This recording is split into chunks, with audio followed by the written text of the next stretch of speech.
بسم اللہ الرحمن الرحیم۔ قوم سمود ایک مشہور قبیلہ تھا۔ اس قبیلے کے ایک شخص کا نام سمود تھا، جس کی مناسبت سے اس کا نام سمود رکھا گیا۔ یہ لوگ ہجر کے رہائشی تھے، جو حجاز اور تبوک کے درمیان ایک علاقہ ہے۔ یہ قوم بھی قوم عاد کی طرح بتوں کی پوجا کرتی تھی۔ اللہ تعالیٰ نے ان کی ہدایت کے لیے حضرت صالح علیہ السلام کو ان میں مبعوث فرمایا۔ حضرت صالح علیہ السلام نے بھی اس قوم کو خدائے یکتا کی طرف بلایا اور اپنی قوم کو سمجھایا کہ بتوں اور جھوٹے خداؤں کی عبادت کرنا چھوڑ دو اور خدائے واحد کے ساتھ کسی کو شریک نہ ٹھہراؤ۔ یہ قوم آپ علیہ السلام کے سمجھانے کے باوجود اپنے برے کاموں سے باز نہ آئی، اور بہت تھوڑی تعداد میں لوگ ایمان لائے اور باقی اکثر لوگوں نے توحید کو ماننے سے انکار کر دیا۔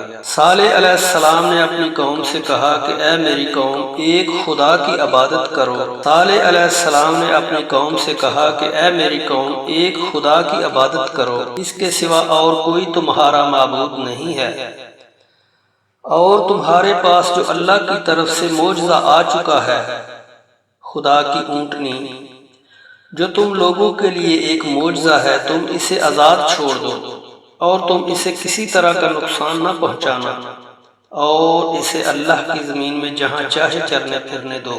اگر تم نے اس اونٹنی کو نقصان پہنچایا تو ضرور اللہ کا عذاب تمہیں پکڑے گا۔ مگر یہ قوم بڑی نافرمان اور بڑی بدبخت تھی۔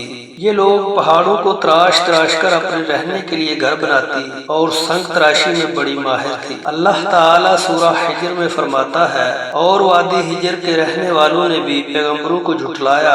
ہم نے ان کو اپنی نشانیاں دیں اور وہ ان سے منہ پھیرتے رہے، اور وہ پہاڑوں کو تراش تراش کر گھر بناتے تھے، ان کے کچھ بھی کام نہ آئے۔ اللہ تبارک و تعالیٰ نے ان کو ایک واضح نشانی دی جو ایک اونٹنی تھی۔ مفسرین نے لکھا ہے کہ ایک دفعہ قوم سمود کے لوگ اپنی ایک مجلس میں جمع تھے کہ حضرت صالح علیہ السلام ان کے پاس چلے آئے اور ان لوگوں کو توحید کی دعوت دینے لگے، اور قوم کو توحید کی نصیحت کی اور شرک پر عذاب الہی سے ڈرایا اور اللہ تعالیٰ کی اطاعت و فرما برداری کا حکم دیا۔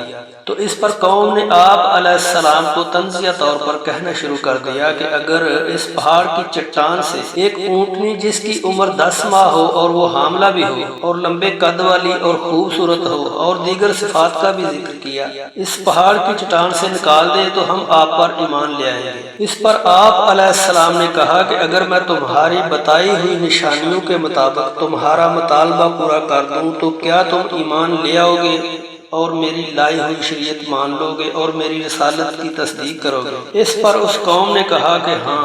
اس پر حضرت صالح علیہ السلام نے ان سے ایمان لانے کا پختہ وعدہ لے لیا اور اللہ تعالیٰ سے دعا کی کہ اے میرے پروردگار، میری قوم کا مطالبہ پورا کر دے۔ تو پھر اللہ تعالیٰ نے چٹان کو پھٹنے کا حکم دیا اور اس میں سے ایک بہت بڑی اور 10 ماہ کی حاملہ اونٹنی نکلی، جو ان کے مطالبہ کے عین مطابق تھی۔ اپنے سوال کے مطابق اونٹنی دیکھ کر کچھ لوگ تو ایمان لے آئے اور اکثر اپنے کفر پر ہی بضد رہے اور ہٹ دھرم بنے رہے۔ اللہ تبارک و تعالیٰ نے ان کو اونٹنی نشانی کے طور پر دی تھی اور اس کو نقصان پہنچانے سے منع کیا تھا، مگر انہوں نے اس بات کی مخالفت کی اور اونٹنی کو قتل کر دیا اور عذاب الہی کو طلب کیا۔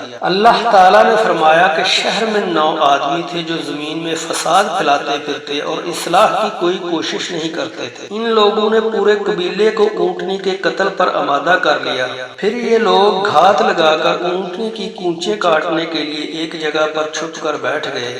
جب اونٹنی پانی پی کر واپس جانے لگی تو انہوں نے اونٹنی کو تیر مار کر زخمی کر دیا۔ پھر ایک نے آگے بڑھ کر اونٹنی کی پچھلی ٹانگ پر وار کیا اور اونٹنی کو زخمی کر دیا، اور وہ زمین پر گر پڑی اور ایک زوردار آواز نکالی تاکہ اس کا بچہ اپنی جان بچا سکے۔ پھر ان ظالموں نے اونٹنی کو قتل کر دیا اور اونٹنی کا بچہ پہاڑ کی ایک محفوظ چوٹی پر چڑھ گیا اور 3 دفعہ زور سے آواز نکالی۔ اس پر حضرت صالح علیہ السلام نے ان کو کہا کہ تم لوگ اپنے گھروں میں اب 3 دن تک فائدہ اٹھا لو، یعنی خوب کھا پی لو اور مزے اڑا لو۔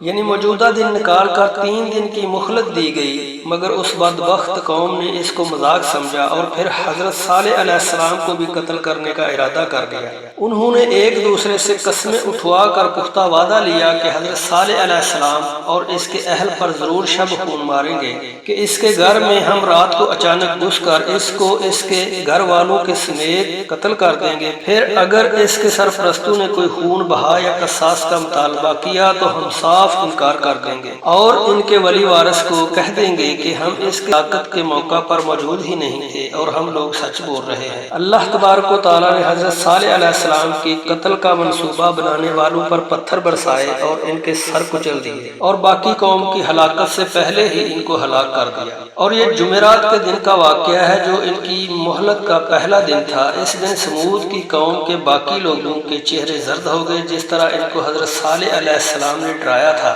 یعنی کہ آپ علیہ السلام نے ان کو عذاب سے پہلے ہی یہ نشانیاں بتا دی تھیں اور اللہ کے عذاب سے ڈرایا تھا، مگر یہ بدبخت قوم اپنے برے کاموں سے باز نہ آئی۔ تو جب شام ہوئی تو سب پکار اٹھے، واہ ایک دن گزر گیا۔ پھر جمعہ کے دن ان کے چہرے سرخ ہو گئے۔ جب شام ہوئی تو کہنے لگے مہلت کے 2 دن گزر گئے۔ جب ہفتہ کی صبح ہوئی جو ان کی مہلت کا آخری اور تیسرا دن تھا تو ان کے چہرے سیاہ پڑ گئے۔ جب شام ہوئی تو کہنے لگے مہلت کی مدت گزر گئی۔ پھر جب اتوار کا دن آیا تو وہ سارے خوشبو لگا کر تیار ہو گئے اور انتظار میں بیٹھ گئے کہ کون سا عذاب ہم پر آتا ہے۔